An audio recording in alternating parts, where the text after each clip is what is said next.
All right, Mo is about to break up. It's been a long relationship, but he's got to come forward today, and it's time for some real talk. It's time for a breakup. Yeah, man.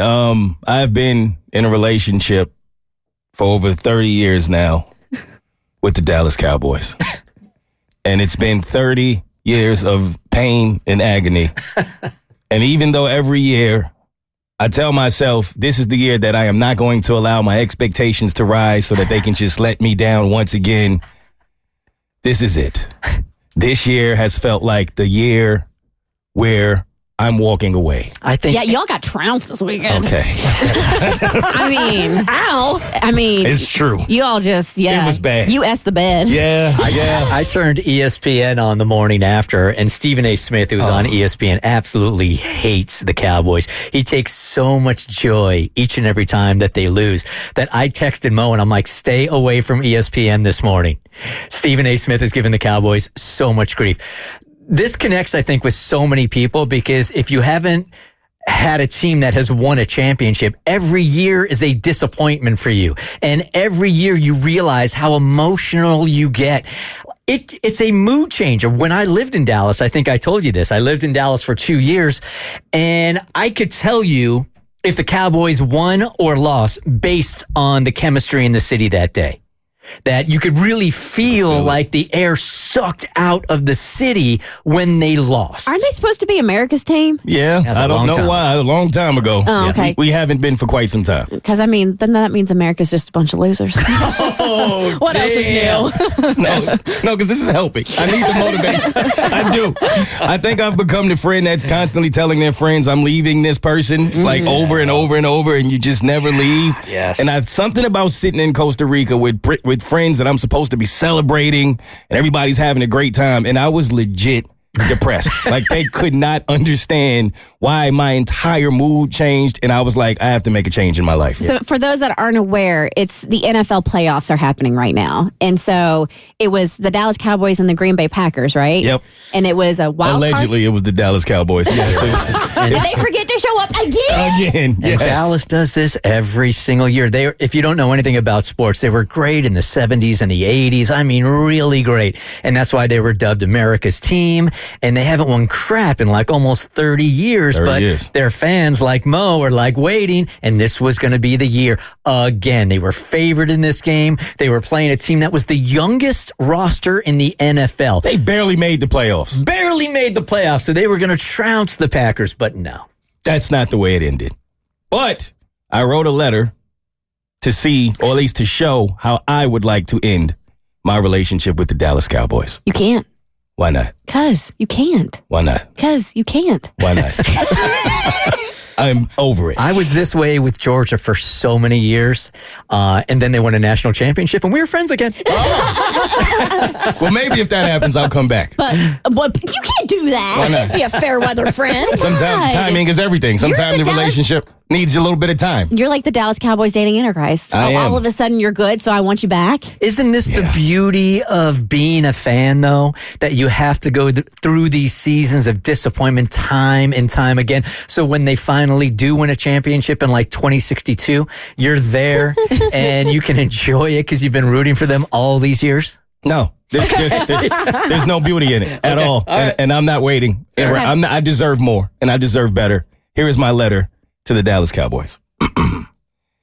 Dear Cowboys, I do not hope this letter finds you well. I hope it stings, actually. About as much as it stung to watch you fall short in the playoffs once again, as you have done the majority of my life. It is with mixed emotions that I am reaching out to express a decision I have recently made. Recent events have left me with a heavy heart, and I feel compelled to express my true feelings. The ups and downs are a natural part of sports.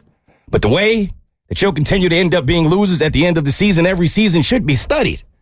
If only the goal were to lose, you'd be gloats. The recent disappointments have truly tested the resilience of the entire fan base, and I want to share my perspective. The greatest losers of all time?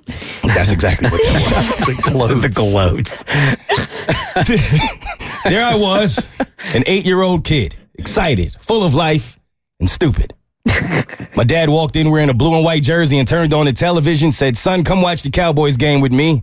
And that was the moment I should have walked away from my dad and never spoke to him again. I didn't. We bonded and have shared that bond for over 30 years now. It pains me to know that although my dad claims he loves me, he wanted this for my life. I attempted to carry on the family tradition of being a Dallas Cowboys fan, and that was the last time I remember having a thread of happiness in my life. It has been 30 years since the 5-time champion Dallas Cowboys have tasted true victory. 30 years. Do y'all know what people have been able to accomplish in 30 years? Let's see. The internet.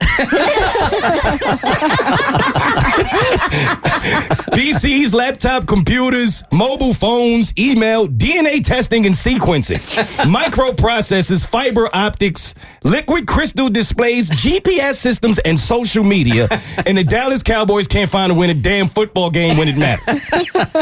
I don't deserve this anymore. I deserve better. I read a quote the other day that said, no matter how hard you try to make it work, a toxic relationship will never bring out the best in you. And you have brought out the worst in me for far too long. As someone who invests emotionally in the success of the Dallas Cowboys, recent challenges on the field have not only forced me to think about my heart, but my wallet. That's right. I want my money back. Although you have saved me a lot of money by never forcing me to attend a Super Bowl, it still hurts when I think about the fact that I have attended at least one game every year for over 10 years. The price of flights, hotels, drinks, food, countless amounts of merch, season subscriptions so I never miss a game.